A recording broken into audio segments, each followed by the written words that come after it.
ఉమ్మడి శ్రీకాకుళం జిల్లా సంతకవిటి మండలం సాయన్నగడ్డపై ఉన్న వంతెన కుప్పకూలిపోయింది. దీంతో సంతకవిటి, రేగిడి, ఆముదాల వలస, బూర్జ మండలాల మధ్య రాకపోకలు నిలిచిపోయాయి.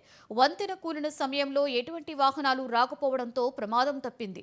కంజాలో ఇసుక రీచ్కు వస్తున్న భారీ లారీల వల్ల వంతెన కూలిందని స్థానికులు ఆరోపిస్తున్నారు. వెంటనే వంతెనకు మరమ్మతులు జరిపించి రాకపోకలు పునరుద్ధరించాలని కోరుతున్నారు.